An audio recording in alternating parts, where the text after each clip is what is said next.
সম্মানিত মহাসচিব জনাব মির্জা ফখরুল ইসলাম আলমগীর সাহেব এখন বক্তব্য রাখবেন। জনাব মির্জা ফখরুল ইসলাম আলমগীর সাহেব এখন বক্তব্য রাখবেন। ফখরুল ভাইয়ের আগমন, ফখরুল ভাইয়ের আগমন, ফখরুল ভাইয়ের আগমন, ফখরুল ভাইয়ের আগমন। ধরে বক্তব্য শুনবেন, বক্তব্যের মাঝে কোনো স্লোগান হবে না। ধন্যবাদ।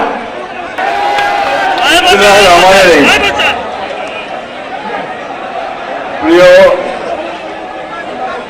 কিশোরগঞ্জের বিএনপির সহকর্মী ভাই ও বোনেরা, আজকে আমাদের মাঝে উপস্থিত আছেন আমাদের দলের কান্ডারি, যাকে লক্ষ্য করে আমরা এখন রাজনীতি করছি, যার নির্দেশনায় আমরা প্রায় 15 বছর একটা ফ্যাসিস্ট শাসনকে নির্বাসিত করে জনগণের শাসন প্রতিষ্ঠা করবার সুযোগ সৃষ্টি করেছি। প্রধান অতিথি আমাদের নেতা জনাব তারেক রহমান, আমাদের মাঝে আজকে উপস্থিত আছেন ঢাকা থেকে আগত কেন্দ্রীয় নেতৃবৃন্দ, কিশোরগঞ্জের সম্মানিত নেতৃবৃন্দ, ভাই ও আমি এখন বক্তব্য রাখবো না, কারণ বক্তব্য রাখবেন এখন আমাদের আমাদের দলের ভারপ্রাপ্ত জন্য জনাব তারেক রহমান। আমি শুধু দু একটি কথা আপনাদের সামনে বলতে চাই।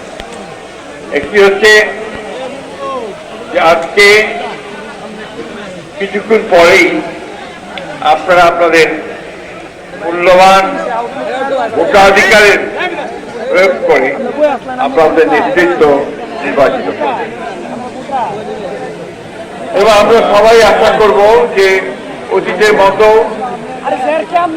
কিশোরগঞ্জের বিএনপি নেতৃবৃন্দ তারা সঠিকভাবেই তাদের ভোটাধিকার প্রয়োগ করবেন এবং সঠিক নেতৃত্বকে নির্বাচিত করবেন।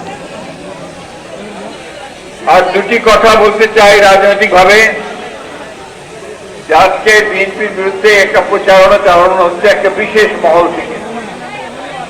সেই মহলটি চায়